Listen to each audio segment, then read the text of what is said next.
fausse signalisation, parce qu'on est à Codenbeath, donc le stade de Central Park en les deux écossaises, qui abrite une piste de stock car. En effet, c'est rarissime. Je crois que c'est un fait unique même au monde.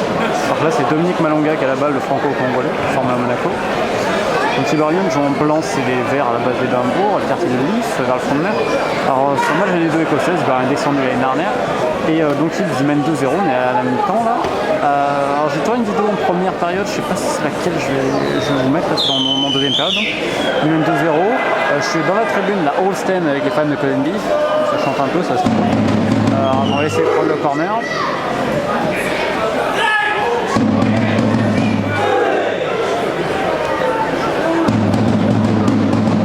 C'est super marrant parce qu'en fait ils nous fait péter un fumigène, les fans de Coden. Et en fait les flics sont venus parce qu'il y a une présence policière, regardez là-bas. Donc il y a un vieux qui arrête pas de danser. Et en fait ils n'ont pas arrêté de chanter pour les faire chier, j'avais l'impression, c'est assez drôle. Alors comme vous voyez c'est le stade quasiment le plus déglingué qu'il existe au monde, tous les joueurs ont dit c'est très clair écossais. Regardez, donc là on va voir les fans de Iberland, ils sont debout et il pleuvait comme. Il pleut encore, mais vraiment comme vache qui pisse à regarder, ils ont tout rempli. Hein. C'est impressionnant. Ils sont tous debout et ils se prennent la pluie. Alors comme vous voyez, on a bien une piste de stock car autour. Alors en fait, bon, c'est assez compliqué à expliquer en vidéo. Vu ou pas, non là, non.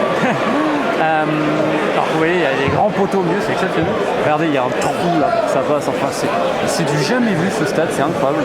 Alors comme je disais, il faisait beau ce matin, là il pleut, mais il n'est même pas. Les fans de Leeds qui ont fait le déplacement, alors Codenbeath c'est à 40 minutes au nord d'Édimbourg. Et regardez tout ce qui se tape, comme pluie, c'est sublime. Donc que dire, le stade en fait si vous voulez, à un moment donné il y a eu, je crois que c'est Gordon McDougall en 92 qui rachète le club qui est au bord de la faillite. Et en fait il était aussi entrepreneur de stock car, donc il a fait pour les deux.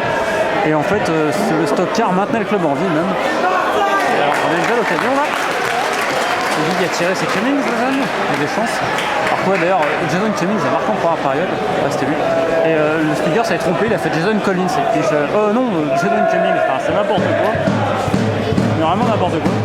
Alors, regardez, on voit bien la piste. La ligne d'arrivée elle est là. Donc il y a des pneus autour. La saison elle est de mars à novembre.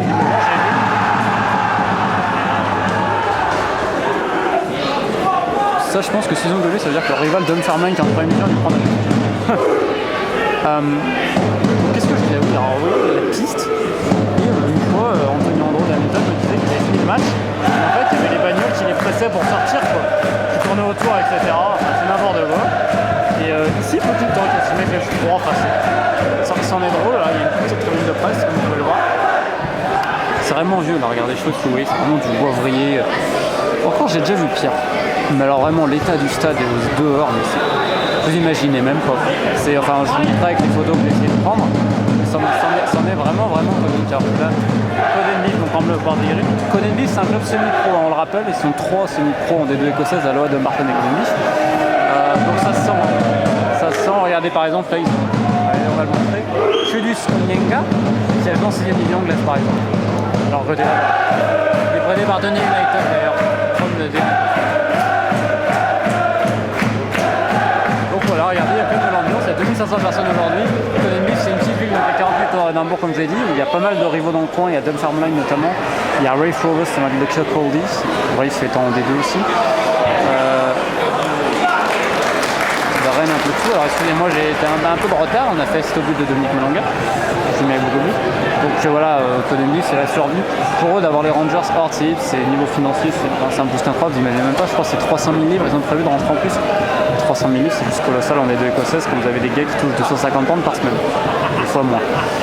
Après, ils sont semi-pro, certains travaillent à côté, d'autres étudient, il y en a qui font que de ça quand même. Mais ils ont en théorie 2 ou 3 enfants par semaine, pas plus. Donc voilà à peu près. Alors qu'on va avoir un changement, on va se quitter là-dessus. Maso Yenga d'ailleurs qui sort, qui a raté une belle occasion tout à l'heure. C'est pas le plus mauvais, honnêtement, c'était pas le plus mauvais. Donc voilà, j'espère que ça vous a plu ce petit tour. Et on verra l'aventure complète. Et regardez quand même ce terrain.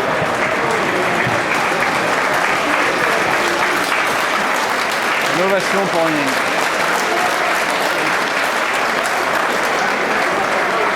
Juste une chose, regardez là-bas. Là on voit bien qu'il pleut. Vous voyez là je vous montre bien vraiment. qui a une grosse présence publicitaire à l'Estadio. Regardez, ils avaient amené leur bannière, les fans. Vous avez vu? Là, il y a un bar rempli.